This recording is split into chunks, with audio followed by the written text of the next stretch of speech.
मांगने के लिए, तो वो सिर्फ इसलिए वोट मांगने के लिए और गलियों में घूम रहे हैं कि उन्हें एक खौफ सता रहा है, एक डर सता रहा है, और उस डर का नाम है बैरिस्टर असदुद्दीन अवैसी। उसी डर को आज यहां पर जिस तादाद के अंदर वो लोग यहां पर आ रहे हैं, हमने तो ये कहा है, अगर पूरी भारतीय जनता पार्टी आपने यहां पर भेज दिए है, मोदी जी आप क्यों दूर है, आप भी आ जाइए, आप भी आइए यहां पर। हम आपको बोलते हैं, हम आपको दावत देते हैं, हैदराबाद में आइए, आप भी बिरयानी खाइए यहाँ की, हैदराबाद की। 4 तारीख के दिन आपको पता चलेगा कि आपने क्या खाया था, पब्लिक में आपको क्या खिलाई थी। आप क्यों दूर बैठे? मेरे भाइयों, आज इस तरह का माहौल हैदराबाद शहर के अंदर तैयार किया जा रहा है, आप भी अच्छी तरह से देख रहे हैं। कोई कहता है कि अगर भारतीय जनता पार्टी का एक नेता कहता है कि अगर मैं चुनकर आ गया, हमारी पार्टी चुनकर आ गई, तो हम ऐसी भाइयों को पैरों के नीचे रखेंगे। एक बड़ा नेता भारतीय जनता पार्टी का ये कहता है कि हम हैदराबाद के पुराने शहर में सर्जिकल स्ट्राइक करेंगे। जानते हैं सर्जिकल स्ट्राइक का मतलब क्या है? कि हम जिस तरह से अपने दुश्मनों को खत्म करते हैं, वैसी सर्जिकल स्ट्राइक हम इस पुराने शहर के अंदर करेंगे। दोस्तों, ये वो शहर है जो कई साल पहले जिसकी एक छवि थी कि हर छोटी बात के ऊपर यहां कुछ न कुछ मसले खड़े होते हैं। आज हैदराबाद शहर की अगर कोई पहचान है तो एक अमन का शहर है, एक तरक्की का शहर है, और इसके लिए मुबारकबाद के हकदार यहाँ के नौजवान है, बुजुर्ग है। लेकिन आज दोबारा वही माहौल तैयार करने की कोशिश की जा रही है। वही माहौल तैयार करके हैदराबाद की फिजा को किस तरह से खराब किया जाए, ये यहां पर कोशिशें हो रही है।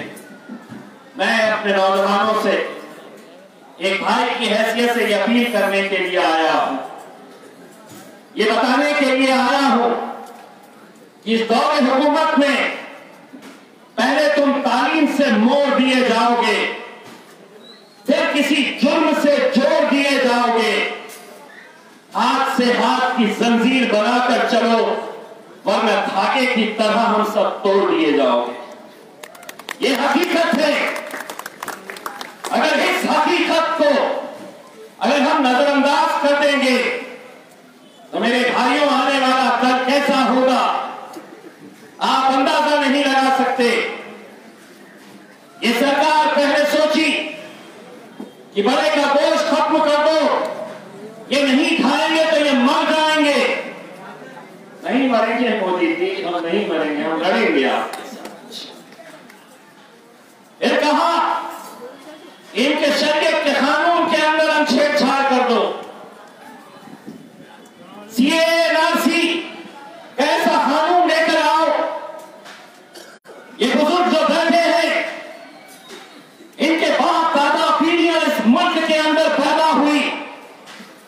इस बल्दिया के इलेक्शन में हमने नहीं सुना कि मुद्दा क्या है। असदुद्दीन अवैसी को बताया गया है कि वो जिन्ना है, जिन्ना। वो जिन्ना जब मुल्क बढ़ रहा था तो यहां के मुसलमानों से यह पूछा गया था कि तुमको पाकिस्तान जाना है या यहां रहना है। हमारे बुजुर्गों ने यह कहा था कि इस मिट्टी में हम पैदा हुए हैं और इंशाअल्लाह इसी मिट्टी के अंदर हम दफन होंगे, हम पाकिस्तान नहीं, हम इसी मुल्क में रहेंगे। और आज हमसे यह कहा जा रहा है कि साबित करो, दिखाओगे, ये साबित करके दिखाओ कि तुम इस मुल्क के अंदर पैदा हुए, तो कागजात दिखाओ। मेरे भाइयों, एक डर का माहौल, एक खौफ का माहौल तैयार करने की कोशिश की जा रही है। एक नया कानून लव जिहाद का 3 दिन पहले लाया गया। उस लव जिहाद के कानून के तहत सिर्फ एक कौम को निशाना बनाने की कोशिश की जा रही। कहते हैं कि मुसलमान लव जिहाद के अंदर शामिल हैं।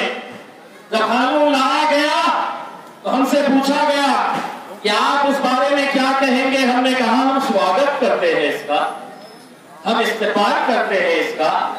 आपने कानून लेकर आ गए हैं तो सबसे पहले आप कार्रवाई करिए। आपके ही भारतीय जनता पार्टी के वरिष्ठ नेता मुख्तार अब्बास नकवी साहब का, शाहनवाज हुसैन साहब का, ये भी लव जिहाद करे हैं। इनकी बीवी मुसलमान नहीं है, यानी कि हम करो भारतीय जनता पार्टी करेगी तो लीला, हम करे तो कैरेक्टर ढीला। ऐसा थोड़ी होगा, ऐसा कैसे हो सकता? आपने कानून लाए, आप बताइए, करिए मुख्तार अब्बास नकवी को जेल में डालिए, शाहनवाज हुसैन से कहिएगा कि तूने लव जिहाद किया था, चल अंदर। हमारे लिए अलग कानून, आपके लिए अलग कानून, ये कैसे हो सकता है? लेकिन इसके पीछे की मंशा क्या है? इसके पीछे की मंशा यही है कि अलग अलग कानून लेकर आओ, ये कौम को डराओ, सिर्फ डराने का काम करो, इतना खौफ इसके अंदर पैदा करो, सब उठना पड़ेगा, बैठो तो बैठना पड़ेगा, ये इनकी मंशा है। लेकिन उनको ये मालूम नहीं है, ये जो नौजवान है ये मजलिस इत्तेहादुल मुस्लिमीन के शेर के बच्चे हैं। और अगर तुम कहेंगे, और होता भी यही आ रहा था 70 सालों से, वो जो बोलते हम सुनते, उन्होंने जैसा कहा हमने वैसा किया। अब मजलिस जब आई है तो सारे राजनीतिक पार्टियों के पेट में दर्द होना शुरू हो गया। और मजलिस वो जमात है जो साफ तरीके से ये कहती है, जो साफ तरीके से एक पैगाम सरकार को देती है कि तुम 70 सालों से बोलते थे, हम सुनते थे, अब हम बोलेंगे और तुम्हारे बाप को भी सुनना पड़ेगा। उनके मुख्य पैरों की जमात का नाम मजलिस इत्तेहादुल मुस्लिमीन नहीं है मेरे भाई। इसीलिए जब पार्लियामेंट के अंदर हम पहले दिन गए तो असदुद्दीन अवैसी साहब पिछले कितने सालों से अकेले जाते थे। अब हम भी गए तो एक के दो हो गए। तो पहले दिन नरेंद्र मोदी साहब ने अमित शाह साहब से पूछा, अरे सांबा कितने आदमी है? तो सांबा ने जवाब दिया, साहब है तो 2 लेकिन 200 के बराबर है। और अल्हम्दुलिल्लाह लोग इस बात से हैरान हैं, परेशान हैं, ये जितने मजलिस वाले आते हैं ये इतना बोलते कैसा है, इतना बोलते कैसा है, वो इस बात से हैरान और परेशान रहते हैं। तादाद कितनी है ये मायने नहीं रखता है, बोलने वाले टक्कर खड़े रहने वाले कितने हैं ये देखे जाते हैं। मुझे मालूम है कि जब मैं और मेरा दोस्त वारिस पठान, हम दोनों जब महाराष्ट्र की विधानसभा में मजलिस इत्तेहादुल मुस्लिमीन की तरफ से महाराष्ट्र की विधानसभा के अंदर गए थे तो 288 सीटों में से 286 सीटें किसने जीता है इसके ऊपर चर्चा नहीं हो रही थी। ये मजलिस के 2 कैसे चुनकर आए थे, चर्चा उस बात को लेकर हो रही थी। और जब हम गए अंदर तो 2 थे। तो शिवसेना के एक बड़े नेता ने हमसे ये सवाल किया पहले ही दिन कि तुम्हें क्या करना, मतलब ये तो क्या कर लेंगे, 2 है ना, 2 क्या कर सकते, 288 सदन आहे, 288 एमएलए है इस महाराष्ट्र की विधानसभा के अंदर, तुम 2 है, 2 क्या कर लेंगे। तो मैंने उसकी तरफ देखा, थोड़ा मुस्कुराया, फिर सोचा मन ही मन ये पब्लिक भी कैसे कैसों को भेज देती है। लेकिन मैं असद भाई का शागिर्द ठहरा, सवाल उसने किया था, जवाब तो देता ही, खामोश कहां बैठता। तो जब मुझसे कहा उसने तो 2 है तो क्या करोगे? तो मैंने कहा कभी जंगल गए हो? तो थोड़ा परेशान हुआ। मैंने कहा कभी जंगल गए हो? तो बोले काय म्हणायचे तुम्हारा, काय बोलायचे?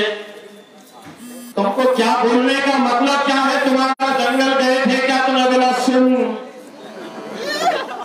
जंगल में कुत्ते, बिल्ली, भेड़, बकरी, इनकी गिनती नहीं होती। शेर के बच्चे कितने हैं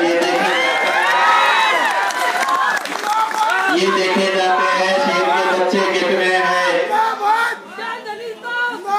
उस दिन उसको समझ में आ गया कि 286 एक तरफ, 2 एक तरफ। अब ऐसा ही माहौल अल्हम्दुलिल्लाह हम चाहते हैं कि आप